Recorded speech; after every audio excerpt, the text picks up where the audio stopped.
اعوذ باللہ من الشیطان الرجیم بسم اللہ الرحمن الرحیم۔ سورہ آل عمران، اس میں 89 آیتیں ہیں اور یہ سورہ جو ہے مدنی ہے، یعنی ہجرت کے بعد میں جو ہے یہ سورت نازل ہوئی ہے۔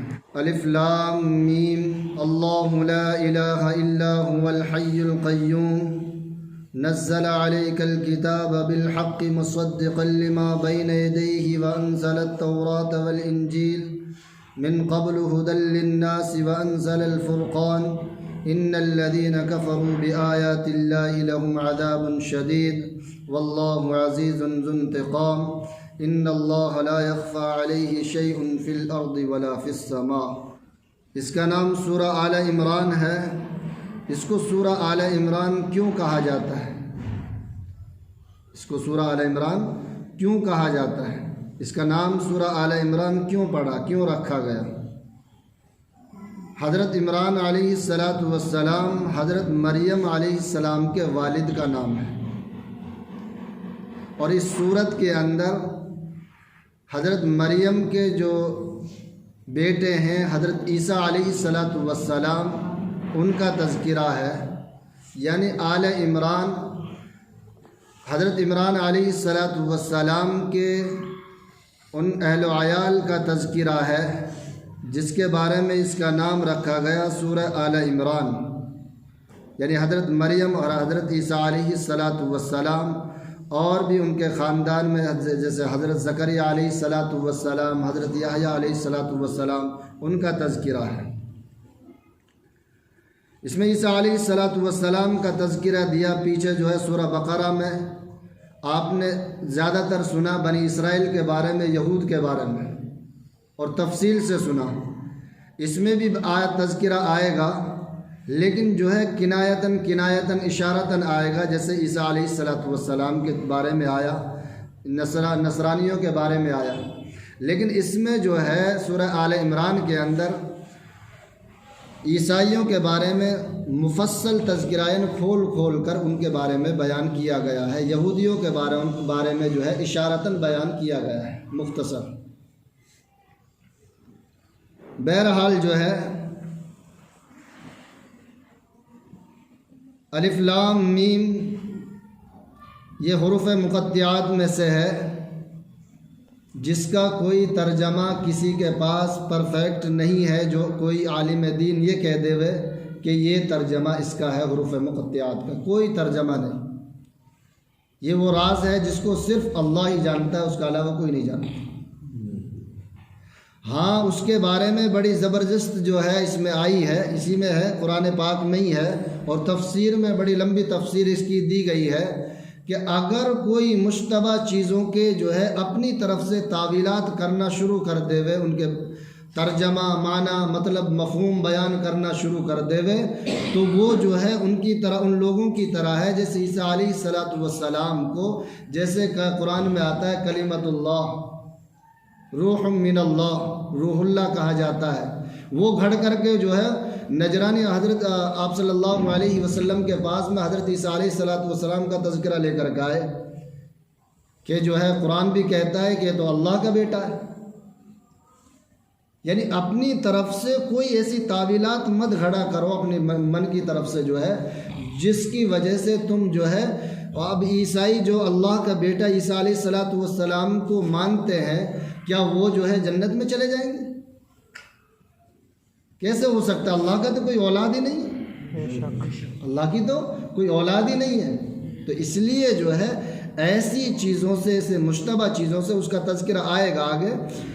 ہاں، اور اللہ وہ ہے جس کے سوا کوئی معبود نہیں، وہ سدا زندہ ہے جو پورے کائنات کو سنبھالے ہوئے ہے، وہ ہمیشہ سے زندہ ہے اور پوری کائنات کو اللہ سنبھالے ہوئے ہے، پوری کائنات کا چلانے والا اللہ ہے۔ اللہ نے تم پر وہ کتاب نازل کی ہے جو حق پر مشتمل ہے، جو اپنے سے پہلی کتابوں کی تصدیق کرتی ہے، یعنی قرآن پاک میں آیا تورات کے بارے میں، انجیل کے بارے میں، زبور کے بارے میں ہے۔ زبور حضرت داؤد علیہ السلام پر نازل کی گئی، تورات جو ہے حضرت موسیٰ علیہ السلام پر نازل کی گئی، اور انجیل جو ہے حضرت عیسیٰ علیہ السلام پر نازل کی گئی، اس کا صاف طور سے تذکرہ ہے، اور اسی نے تورات اور انجیل اتاری ہے، اللہ ہی نے تورات بھی اور انجیل بھی اتاری ہے۔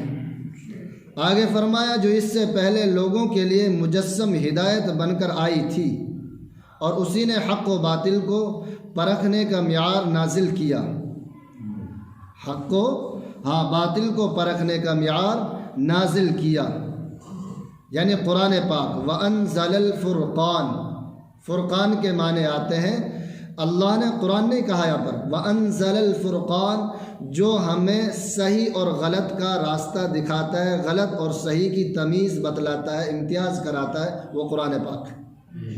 ایسے جو پہلے کتابیں نازل ہوئی ہیں وہ اپنے وقت میں جو ہے ان لوگوں کے لیے ہدایت والی چیز تھی، ہدایت والی کتابیں تھیں، لیکن ہمارا ایمان آج بھی ہے کہ جو اللہ نے آسمانی کتابیں نازل کی ہیں وہ حق ہے اور برحق ہے۔ جیسے کل جو ہے آیا تھا آمن الرسول بما انزل الیہ من ربہ والمؤمنون کل آمن باللہ وملائکتہ وکتبہ، کتاب نہیں کہا وکتبہ، یعنی ساری کتابیں۔ تو بہرحال جو ہے ہدایت بن کر آئی تھی، اور اسی نے حق و باطل کو پرکھنے کا معیار، یعنی یہ سمجھ بوجھ رکھنے کے لیے جو ہے اللہ نے قرآن پاک وَأَنزَلَ الْفُرْقَانَ قرآن پاک نازل کیا۔ بے شک جن لوگوں نے اللہ کی آیتوں کا انکار کیا ان کے لیے تو سخت عذاب ہے، اور اللہ تعالیٰ زبردست اقتدار کا مالک ہے اور برائی کا بدلہ دینے والا ہے۔ یقین رکھو اللہ سے کوئی چیز چھپی ہوئی نہیں ہے، نہ آسمان میں نہ زمین میں، نہ زمین میں۔ آگے فرمایا هُوَ الَّذِي يُصَوِّرُكُمْ فِي الْأَرْحَامِ كَيْفَ يَشَاءُ لا الہ الا هو العزیز الحکیم هو الذی انزل علیک الکتاب منہ آیات محکمات ہن ام الکتاب واخر متشابہات۔ یہ وہ بات آ گئی جو میں شروع میں بتلا رہا تھا، وہی ہے جو ماؤں کے پیٹ میں جس طرح چاہتا ہے تمہاری صورتیں بناتا ہے۔ اللہ کی قدرت کو سمجھنے کے لیے، اللہ کی توحید کو سمجھنے کے لیے اللہ کو خود قرآن میں بتلا رہا ہے کہ اللہ جس طرح چاہتا ہے، 2 بھائی ہیں، 4 بھائی ہیں، 5 بھائی ہیں، اتنی بڑی انسانیت ہے، کبھی 100% ایک جیسے 2 آدمی پیدا نہیں ہوتے۔ ہاں، تو اللہ جس طرح چاہتا ہے تمہاری ماؤں کے پیٹ میں تمہیں صورتیں عطا کرتا ہے، اس کے سوا کوئی معبود نہیں ہے۔ وہ زبردست اقتدار کا بھی مالک ہے، اعلیٰ درجے کی حکمت بھی اللہ ہی کے پاس ہے۔ اے رسول، وہی اللہ ہے جس نے تم پر کتاب نازل کی۔ اے رسول، وہی اللہ ہے جس نے تم پر کتاب نازل کی ہے، جس کی کچھ آیتیں ایسی ہیں جو محکم ہیں، یعنی صاف ستھری ہیں، جن میں صاف بیان ہے، روزہ، نماز، حج، زکوٰۃ، یعنی بہت سارے ایسے احکامات ہیں وغیرہ وغیرہ جن کے بارے میں بالکل صاف طور سے اللہ تعالیٰ نے فرمایا ہے، جن پر جو ہے کتاب کی اصل بنیاد ہے۔ اور کچھ آیتیں ایسی ہیں جو مشتبہ ہیں،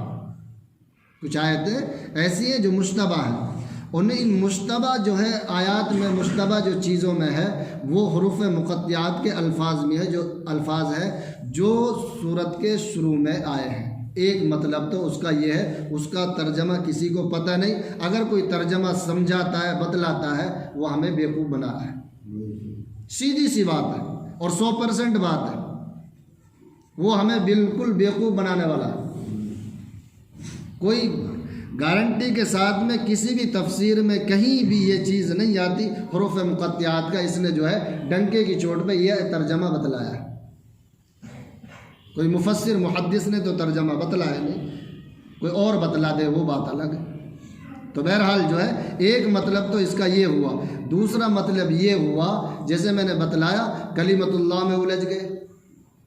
بھائی اس کا ترجمہ یہ تھوڑا ہی ہے، تو ہمارے سامنے جو پیش کر رہا ہے، کوئی آدمی کچھ بھی پیش کر دے اور ہم اس کو مان لیں، اس کا مطلب تو یہ ہے یہ تو اللہ کے کلمہ کن سے نازل ہوا ہے، اللہ کے حکم سے پیدا ہوا ہے حضرت عیسیٰ علیہ السلام۔ تو کلمے کے مطلب یہ ہے کہ اللہ کا حکم کلمہ کن سے ہو جا، ہو گئے۔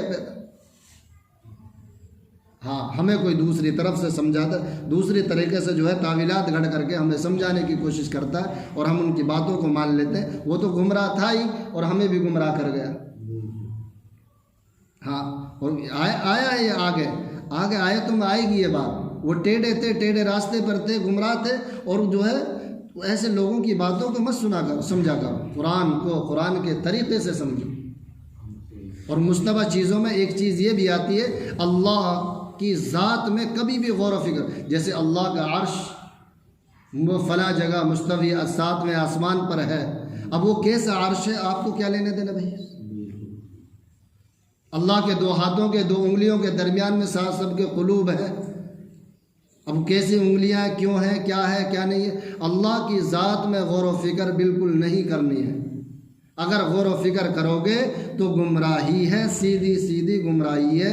اللہ کی بنائی ہوئی چیزوں میں غور و فکر کرو جو اللہ نے پیدا کی، اس سے ایمان میں ترقی ہوگی، اس میں ایمان میں ترقی ہوگی۔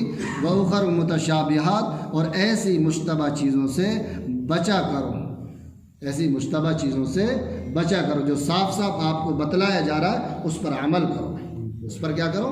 عمل کرو۔ اللہ تعالی ہم سب کو کیا سنت سے زیادہ عمل کی توفیق عطا فرمائے۔